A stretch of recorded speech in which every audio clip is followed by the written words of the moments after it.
We are here, John. Yes, we are. And Farniente has tag teamed with 4 Horsemen Studios to bring you the Money in the Bank Show. I'm Andre Gordon at Directed by Dre. I'm John ROCHA at The ROCHA Says. John. Yes. Again, every week I know I've been mentioning this whole season. Yes. But it's getting better and better. We're here in the man cave, Farniente in Glendale. We can get your $4 beer and your free pizza. Right. We got the belts. We have the belts. We have the leather chairs. We have the leather. We are set. And we have, everything's improving. We got Ryan here on sound. Yeah.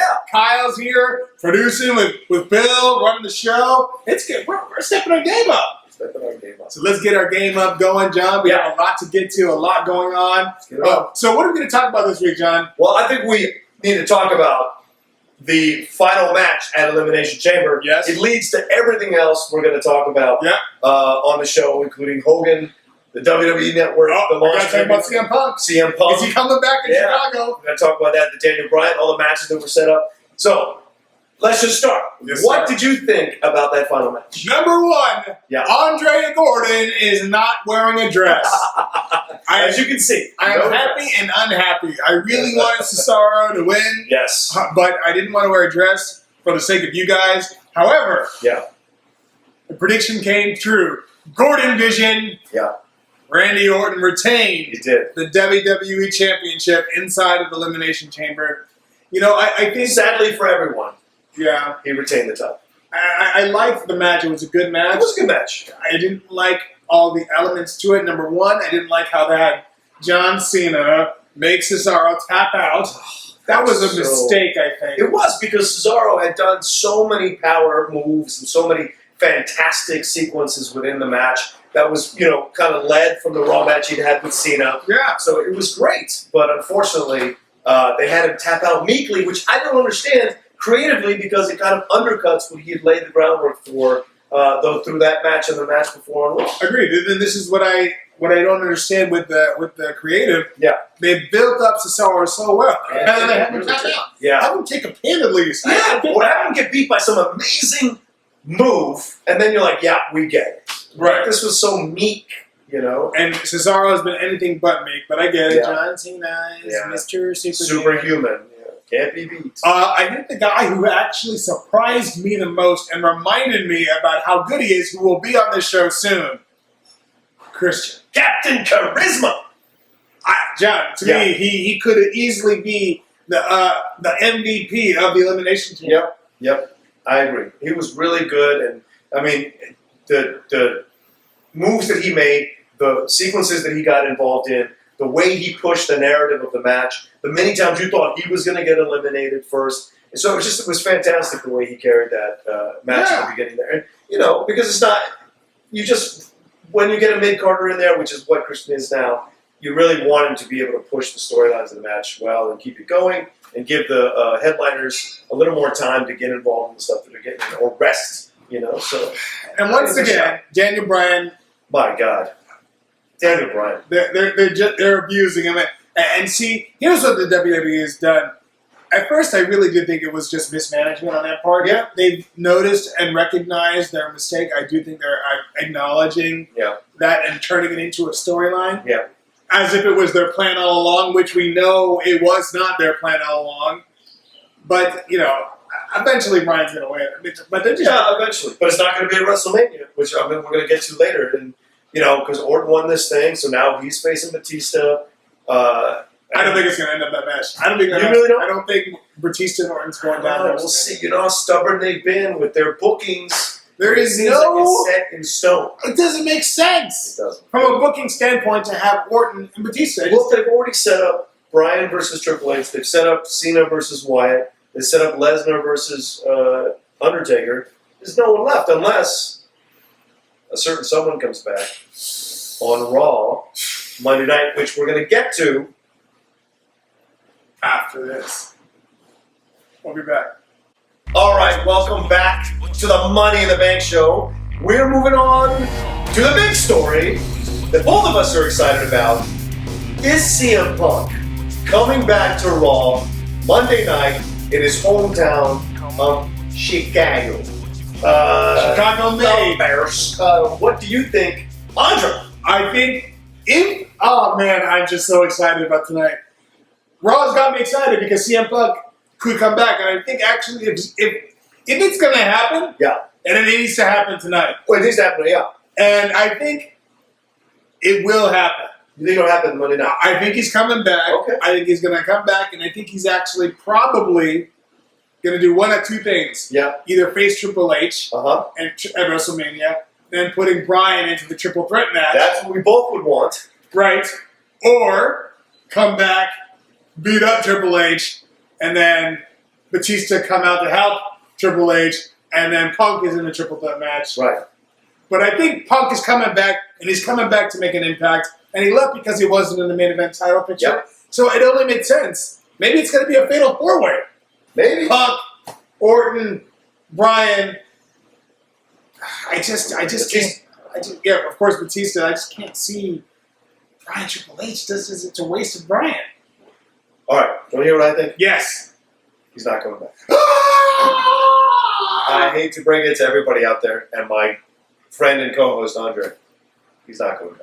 I don't think he's coming back, but I think it's incredibly dangerous with the crowds the way they've been for the WWE to have scheduled this thing in Chicago because of the CM Punk connection and also because the crowds have been insanely vocal. And if there isn't a more vocal crowd than a Chicago crowd, I don't know where another vocal crowd could be. They're going to be chanting. They're going to be against, everything WWE is doing. They're going to boo Batista out of the building. Oh, yeah, they're going to Batista him crazy. And there's already talk on the internet that they're going to be confiscating signs, which is ridiculous because it's a violation of the freedom of speech. They never do that, but it's because they want to control their brand. And it's the same, it's the crap that's been going on for the last few months or a couple of years where they're trying to control their brand. They got rid of Jim Ross because he wasn't going to play ball. You've got Triple H taking over, and of course Vince is still the top dog, but that Triple H and Stephanie kind of approach is their way of controlling the brand, mainstreaming it, and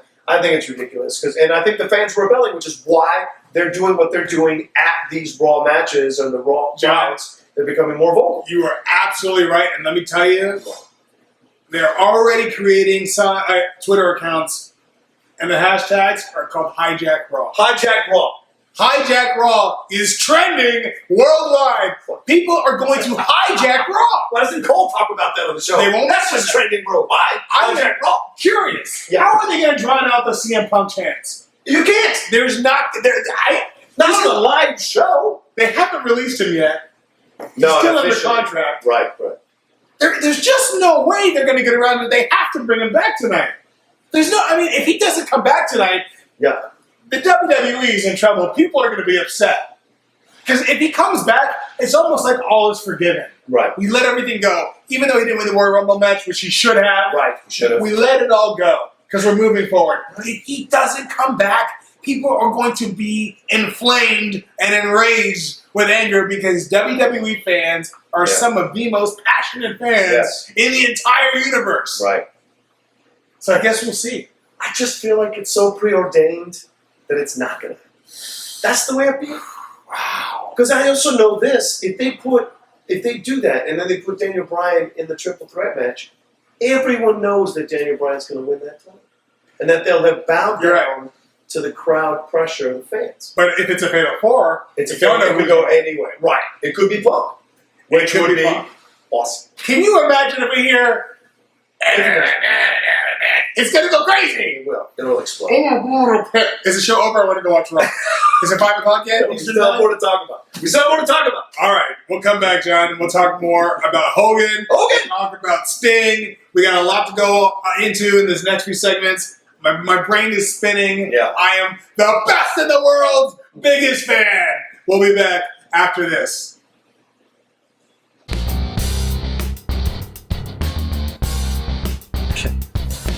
When it comes crashing down and it hurts inside, he's back, John! Gotta take a stand at the healthy high. Oh my God. Well, could we be any happier? How old did you feel when I felt like a kid again? I felt like a kid again. He came out and he was hulking up at the top of the ramp. It was amazing. It was so great to see him again. And he's come back a few times since he left. But you know, this is like the last hurrah. This is the farewell tour. This is like the farewell This tour. is the Derek Jeter version of his career. He's going out. One last run. And what proves our point of our Mount Rushmore from last week, no, the crowds do not blow up for anyone else when they come back from the past like they blow up for Hogan. Not even Flair gets the pop that Hogan gets. And there's a reason for that. The man changed everything. He did. He did. And if you haven't seen last week's episode, you actually are lucky. You may get to watch this week's and last week's at once. Right, we had technical difficulties. Some technical difficulties, but we're going to release the episode this week so you can lead into both. What we talked about was our Mount Rushmore of wrestling. And it's a great, because you're absolutely right, John. He came out, kids who were not even alive when he wrestled were cheering. Well, that's the thing, right? People are passing these matches on down generationally, and they're becoming fans all over again, just like the Beatles or any of those music or movies. You know, people are rediscovering this stuff, and it's great to see because he obviously appeals, no matter what generation it is, to people. Hey, he didn't look bad. He didn't look bad. He got to the ring quickly. Yeah, he did. I mean, he kind of messed up the launch of the WWE Network a little bit. He was like WWE Universe, and he tried to save himself, which was a little clumsy. And hey, just to remind you, the man's old, and so it's like, you know, it happened, but it was still nice to see him there. And people who hate Hogan can kiss my ass, because that man changed everything, and the sole reason this business is successful is because of Hogan and the crossover potential he brought in the 80s. So if you hate Hogan, get the F out of my face. I got no respect for him. That's right. I mean, hey, Cena, I love you.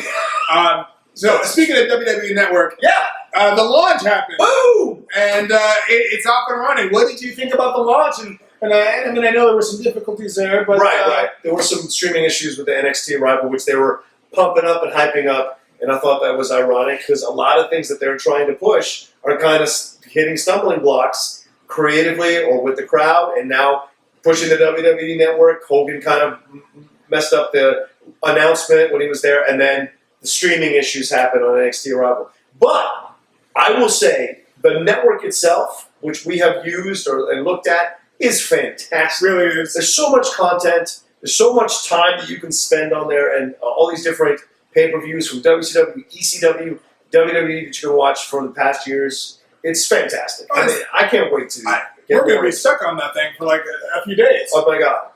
You could just add content. If I was independently wealthy, I would do nothing but watch that all day. You know what I'm saying? Because you could just keep adding content. The more you subscribe to this show, the more he can watch WWE. Please. Click the button. Now, speaking of WCW, is Sting coming back? What's going on? I mean, the rumors are he isn't coming back. I hate to be the bearer of bad news for a second. Oh, gosh. The rumors are that he isn't coming back because he was supposed to fight Undertaker, and now it's going to be Lesnar fighting Undertaker. So there's really no place for Sting. And you're not going to have a co-host. You're not going to have Hogan share hosting duties with Sting, of all people. No offense to Sting. I love Sting, but it's just two different entities. So, you know, you can't. Hogan's not going to share the spotlight. I want to ask you this last question before we go on our next segment, John. Do we have any option, any hope, any reality of Hogan ever getting back into the ring for one more match? Let me tell you something. The crowd will chant that. The crowd will want that. The second that old man steps into the ring, the crowd will cry at how bad he is now. We don't want to do that. This is like watching Jordan on the Wizards again. It's not going to be good, and you don't want to have your memories destroyed by seeing something like that. He tried to do a match with Sting on TNA, and it was terrible. And I love Hogan to death, but I have to be honest, it was terrible. So I wouldn't want him in a ring. Maybe the occasional punch outside the ring. I don't want him in a match. Right. You know? Yeah. My goal, my belief, my desire, my want is for him to bring back one more time NWO. And the Shield looks possibly set up to do that. I just think it's possible. Life. Life. We come back. We will get into the rest of our way. It's some great segments coming up. Yeah. Don't forget the Direct to You, Road Corinne, Wrestler of the Week, some other cool stuff we talk about. After this, I'm going to go cry as I think about Hulk Hogan never wrestling again.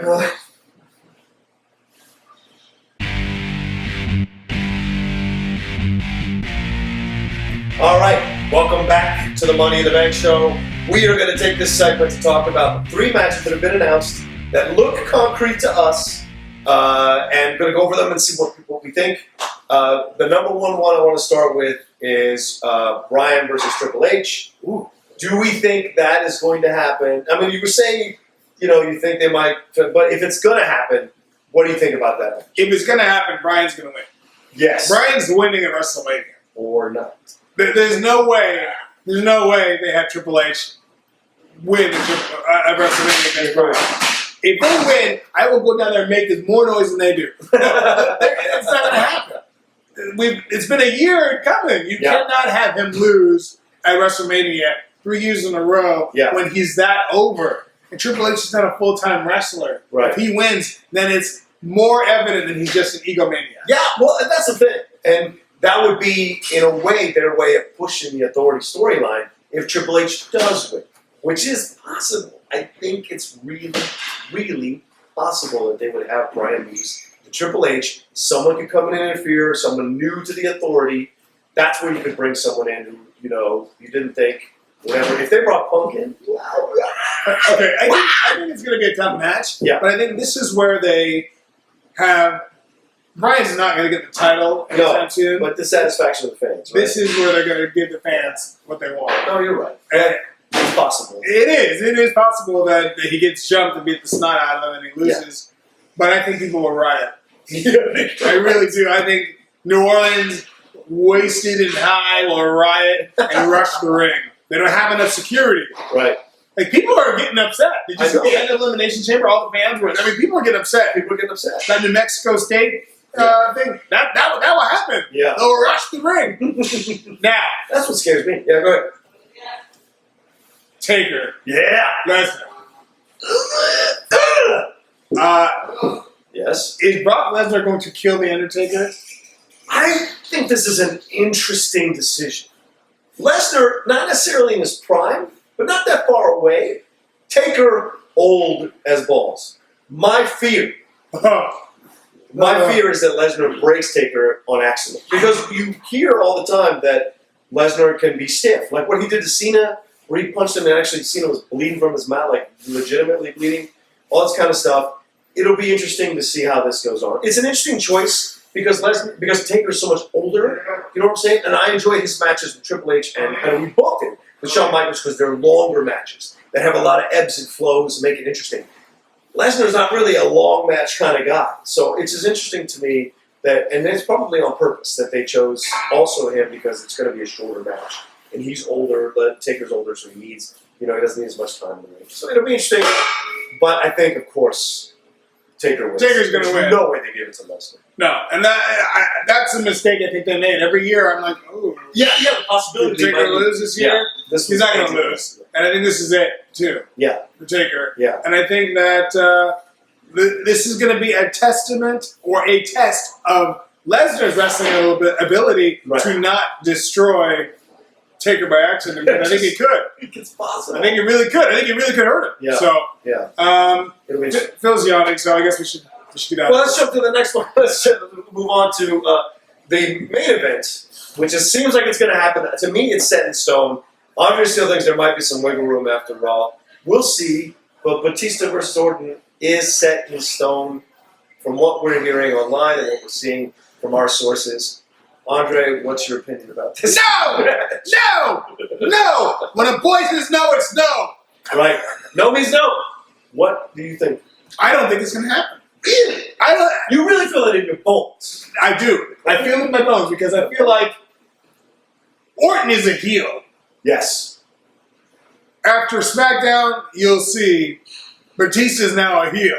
Really? He's going heel. You can't have two heels. Batista is going heel? He's embraced it. He's embraced it? He said, what he said on Raw, yeah. If you're going to boo me, I'm going to boo you. Right. But if you're going to cheer me, I'm going to cheer you. No one's cheering him, and they're not going to cheer him. They're not going to cheer the guy. Do you think anything could turn it around at this point? If CM Punk comes back and teams up with Batista, as does Daniel Bryan in a 6-man tag versus Cena, Triple H, and I don't know, Doink. Well, is there some kind of interesting angle to have a heel versus a heel? For the main event, It's interesting. It's interesting for older fans. Okay, They don't cater to us anymore. that's true. They don't. They cater to the kids. They want to cheer for somebody and boo somebody. Okay. And one evil or good will win. Fair enough. Especially at WrestleMania. This doesn't make any sense. I just love that we're the fans. I just love that we are involved in the storylines now. We're changing storylines. We're affecting. They're talking to us when we're not doing what they want us to do. When we're not their sheep, and I love that. We are as powerful as they are, and that's what needs to be very clear. And you don't need to cater to us all the time, because sometimes we don't know best. But when it's that obvious, what's going on, I've never seen a wrestler address the fans and say that. It's the first time I've seen it. And Orton came out and said it too. Orton came out and said it too. So, hey, Batista, they're booing you. Yeah. I don't know if you noticed it. No one likes you very much. Yeah, it was shocking to see that happen. Hey, Kyle, I don't know if you notices. Just kidding. We all love you. I pick on everybody. All right? And I'll pick on myself. When I get back. Oh, my God. All right. Pick after this. So we'll move on to that. Right? After the beginning, right? We're back. We'll be back.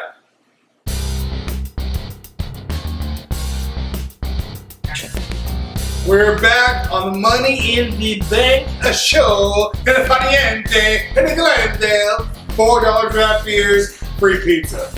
May I repeat myself? $4 draft beers and pizza. Paniente Italian restaurant in Glendale. Come on down and get some food.